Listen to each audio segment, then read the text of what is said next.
Hello everybody, I'm Perry the Entertainer and welcome to my overview of the April 20th, 2015 edition of Monday Night Raw that took place in Albany, New York. Before I begin, I have two things that I want to point out. Of course, number one, go down there, hit that subscribe button. We are 850 subscribers right now, 150 away from my overall goal of 1,000 that I set pretty much at the beginning of this channel, which was January of 2011, so I'm glad that we are finally coming around to that overall goal, overall milestone. And the second thing I want to point out before I begin, I'm not really feeling that well under the weather. If you followed me on Twitter at the BD Show, I kind of claimed that I was kind of going through like a headache and a sore throat and all sorts of stuff like that. So if I do not kind of sound like myself right now, I do apologize. But I did want to get this video out of the way, and I wanted to help out you guys that maybe decided not to watch Raw tonight. So I was going to let you guys in on what you missed. Happy 420 to you guys who celebrate it. I know a lot of people in my life that actually do. So make sure you pass that thingamajig around. I'm gonna kind of try and keep this episode a little bit more for the younger folk. So make sure you pass that thingamajig around and make your day eventful. And speaking of eventful, tonight's Raw was really not. I said last week that last week's episode of Raw was pretty much a 3-hour Red SmackDown, and the same can be said about tonight. The only two things that you can really take out of tonight's episode of Raw are two big things. One, significant change to the main event with the WWE World Heavyweight Championship on the line in a steel cage match between the champion Seth Rollins and Randy Orton, with the stipulation that Randy Orton will not be able to use his RKO in the match. The significant change to that is now Kane has been kind of addressed, and he's kind of been declared as the Guardian of the Galaxy or the Guardian of the Gate or something like that. Basically, he's going to be the special enforcer so that no authority member or anybody else can get in and help Randy Orton or Seth Rollins. It's going to be a straight-up brawl, straight-up fight. And WWE really did not do a very good job in building Kane that way, because later on in the night, they basically fed him to John Cena in John Cena's worst match that he's had with this open challenge gimmick, shtick, whatever the hell you want to call it. So that's one big change. Kane's kind of added into the mix, and it looks like that it was going to be going that way, considering the tension flaring between Kane and Seth Rollins has been building up for weeks now. So it's pretty nice that they're going to actually address it at the Extreme Rules pay-per-view. But I don't know exactly how it's going to end. It could either way. I still see Seth Rollins coming out as the winner, but somehow Kane's going to stick his nose in it and do something. Maybe it was all a ruse. Maybe it was all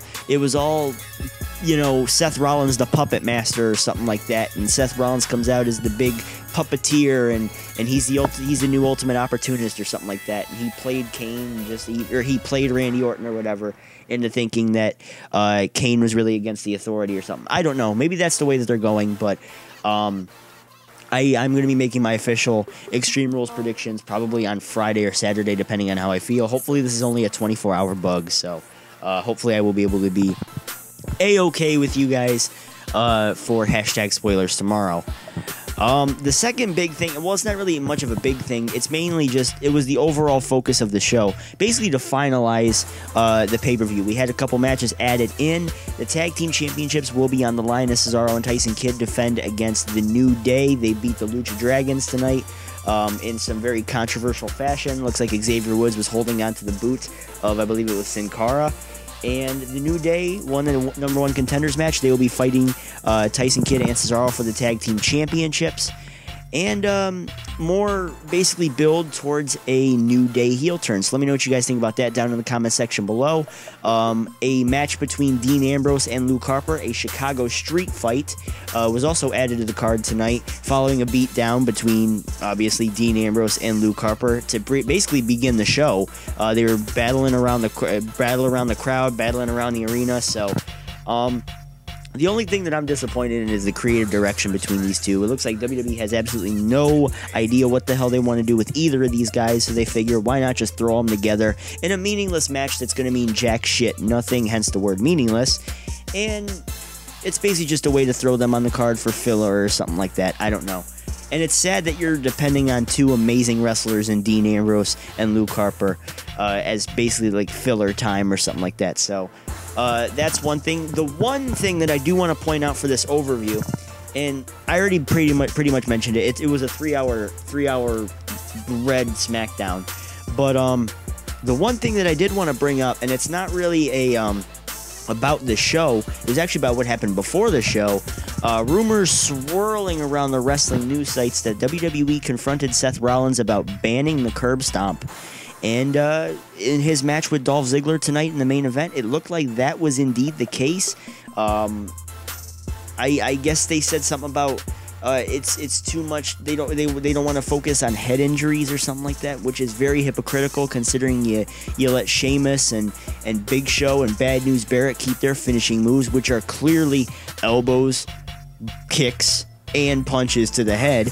But you ban the curb stomp. So it looks like the curb stomp's going to be an illegal move in WWE. So they gave Seth Rollins this weird looking DDT looking finisher. Looked too much like fucking Dirty Deeds, or what they're trying to pass off as Dirty Deeds. That double underhook DDT that Dean Ambrose does, that they try and pass off as Dirty Deeds. But you know, the whole finisher debacle about that, I mentioned it on Twitter. I felt that it was pretty much a waste of time. But at the end of the day, WWE's just kind of looking out for their own asses here. I mean, it's basically it's a safety, it's a health issue. They don't want to have to worry about a tragedy in the world of wrestling again. So, I mean, I'd rather be safe than sorry, but that's in my opinion. But I do feel it is a little hypocritical, blaming your banning on the curb stomp on head injuries, and then you keep these other moves that could be worse with worse consequences, such as the bro kick, the WMD, the bull hammer, the GTS, all sorts of shit like that. And there's other moves that are way worse than the curb stomp, but you ban that one. So let me know what you guys think about that down in the comment section below. Do you guys agree with the curb stomp being banned? Do you guys not agree with it? And let me know what you guys think.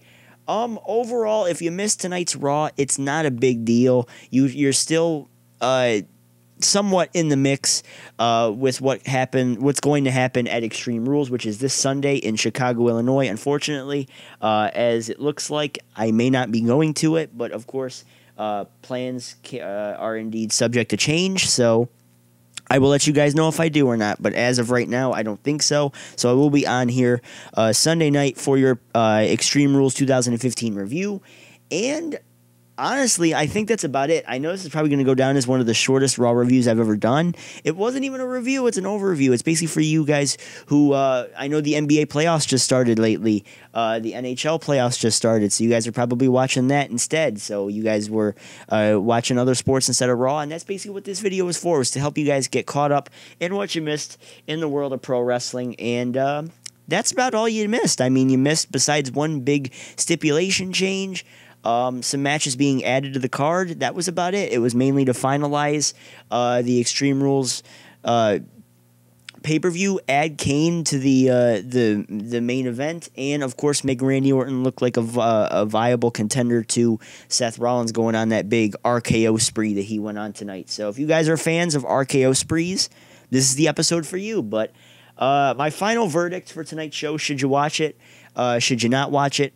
You don't really have to. You don't really have to. You can easily get caught right back up if you miss this episode of Raw. So don't worry about if you missed this episode. And that's about all I got to talk about tonight, guys. I'm going to go down and chug down a bottle of cold medicine and get some sleep so that I can be 100% for tomorrow's episode of Hashtag Spoilers for you guys, because I know you guys only want the best for your boy, so I want what's best for you. So let me know what you guys think about Raw down in the comment section below. Let me know what you guys think about the whole curb stomp controversy down in the comment section below, and I will talk to you guys for Hashtag Spoilers. I will also talk to you guys for your Extreme Rules predictions, probably on Friday or Saturday, and of course your Extreme Rules 2015 review on Sunday night. So make sure you guys all check in for that. Hit that subscribe button down there. Join me on the road to 1,000 subscribers. Also, go follow me on Twitter at the PTE Show. And we're basically on the road to God knows where, because we hit 1,000 followers a while ago. So hit me up. anytime. And that's going to do it for me tonight, guys. I am out. Perry the Entertainer. Thank you guys for watching. I am out. Peace.